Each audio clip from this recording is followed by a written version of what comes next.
Hello lovely, shall we talk about stairs today in our A to Z of Doll's House Miniatures?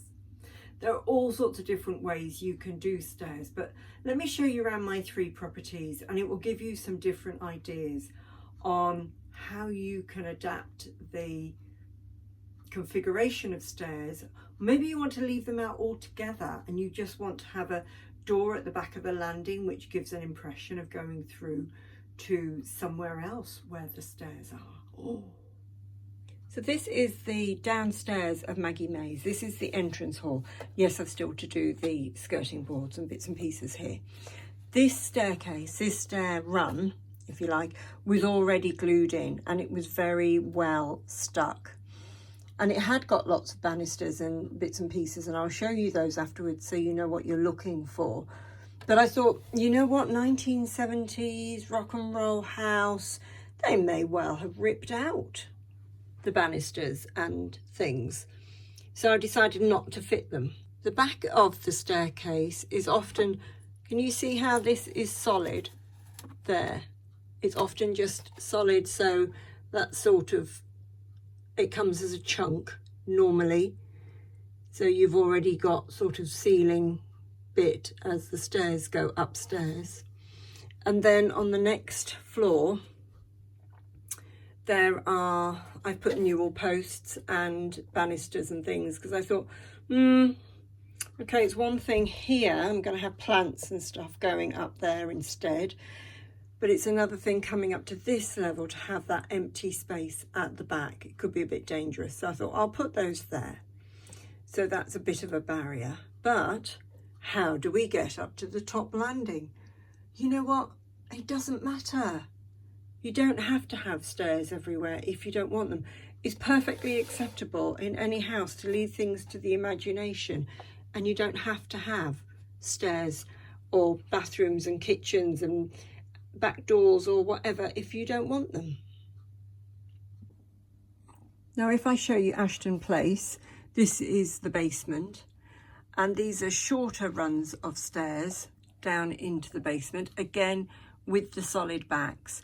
And the newell posts are all quite plain. This is what came in this kit. And the spindles, for want of a better term, this is the entrance landing. The spindles are sort of one flat piece of MDF with the spindles cut out. But you know what, for all these runs of stairs, I'm quite happy with that. Just was on the floor kneeling. Oh, knees. And this is the bedroom landing, very much the same. And then this is the sewing room landing, and then up to the very top landing. So you see that is a moulded or cut out solid piece there. But you could see the stairs as another opportunity to dress your house in a different way. Some people with this very similar kind of townhouse, I've seen that they've used these, you know, like maybe they put a bathroom in somewhere or a laundry or something like that. You could do what you want, it's your house. So what you could do, and bearing in mind that these floors were already cut away, so they're cut away to the shape to fit the stairs in. But if you wanted to remodel and had one flat bit, you could do that and turn them into other rooms. And you could always put a door at the back as if it's going into some other place that is going to lead to stairs. Make it up as you go along. Allow your imagination, inspiration to take you where you want to go. And these are the stairs in Bramble Cottage. And you can see they're one solid lump of MDF. So you've got the stair tread on one side and then the smooth line underneath. I made the understairs cupboard there. And I made the spindles because I thought it's a little old cottage. You're going to have quite plain spindles. They wouldn't have fancy spindles. But what I did do was I shortened the newell post upstairs. If I show you upstairs, because proportionally this is an attic room, so this is a smaller room. If I did a full size newel post that we've got there, it's huge up here, so I shortened that down a little bit to just proportion, because it is a cozy space. You know, if you were 6 foot tall in this bedroom, attic bedroom, you'd be really struggling to walk around. So you want to consider the proportion as well. And well, I like to consider the proportion as well. And also, you know, imagine somebody living there. How would they be living in there? Who lives in the house? What sort of, where are they in society? How much money would they likely to have? And all sorts of considerations that actually just make it more realistic and it fits the property better. Please subscribe. Thank you so much. So let's talk about what you need for your stairs. These are newel posts, and these are really quite standard 1/12 scale newel posts. You could probably find something more fancy if you searched around, and maybe if you knew a carpenter or a wood turner, they would make you something more fancy. Or you could have them just plain lengths of wood as a newel post, or maybe you wanted to do a plain post with a blingy bead on the top or something. Up to you. Spindles, so these are the bits that go up along by up the stairs, as it were.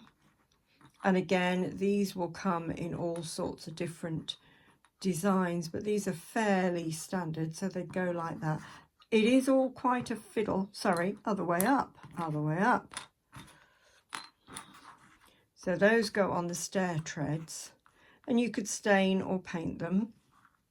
These are painted because I was going to use them for table legs, which is also what they're very useful for. So it's worth getting a couple of packets in to have. And then you squeeze that bit into the handrail. So this is what's left of a handrail I used in Bramble Cottage, and it's just quite plain and simple, and I just used wood stain on it and then a bit of varnish. But I think I painted, if I remember right, I painted the spindles.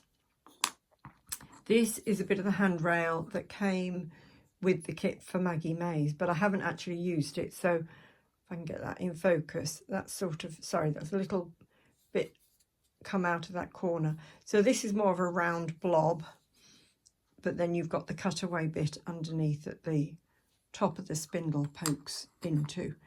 And I say it is a bit of a fiddle, and getting it to fit into Bramble Cottage, if you want to re-watch that video, oh my word, because the hole between the ceiling of Bramble Cottage and the first floor was so tiny.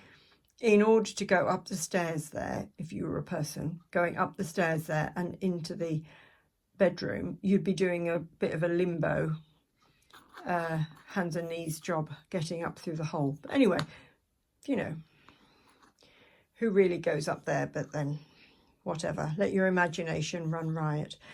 And also what you could do with carpet, I made my carpet, see they're slightly different. I made the carpet for Bramble Cottage out of a length of fabric, and I do show that in a video. I'll see if I can tag it onto this. If not, you can find it in the playlist. Or you could get ribbon. Find some ribbon that you think looks right for the width. Just be mindful of the width of the stairs, because the ones in Bramble Cottage are much narrower than the ones I've got in Maggie Mays. And these are some other, let me just show you, steps at the front. Yes, that's a radio on the steps. I need to darken those down a bit more, but that again is a shaped chunk of MDF that's been sanded and glued into place. So have fun with this, let your imagination run riot. You haven't got to do it in line with British building regs or anything like that. You can make it up as you go along, have some fun, play with it, and be a bit creative. And why not have a grubby staircase for a change instead of it all being tidy and neat? You know, knock some paint off the newel posts and the spindles, and maybe, you know, you can dress it. You can put a coat on the newel post or a hat or something. You know, where do the kids all plonk their coats when they come in? Yeah, just have some fun, play with it, and I'll talk to you very soon. So you know, I said in Maggie Maze that the staircase was already glued in place. That actually made the decoration of the hallways and the stairway much trickier. So my recommendation is to do each landing and hallway, hall stairs landing, decorate those first, do the floors, get all that sorted out, stain or paint or whatever you're going to do the stairs, assemble the stairs with the handrails and the spindles or whatever it is you're going to do, and then you put them in complete. Because otherwise, if you're trying to reach in and fit those spindles in place and you haven't got enough hands and you can't get your arms in because the space into the hallway is too small or whatever, it is so much easier. And the norm, I gather, certainly is norm for me from what I've experienced, and I've tried things all different ways, is to make them up in their entirety and then fit them as a run. And that you'll find that easiest. And if you do that at the same time as you finish off the lighting, so you've worked out where your lights are going to go, and then what I've done is I've tucked in the wire behind the staircase, so you can't see the wire, but it's just hanging down where the two staircases cross over. So I hope that helps. Have fun with this, let your imagination run, allow your creativity to flow, and imagine who lives in this house and how they live, and is it chaotic or is it immaculate, neat and tidy? It's often much more interesting if it is a bit chaotic and messy. Anyway, have fun with this, and I will talk to you very soon. Bye for now.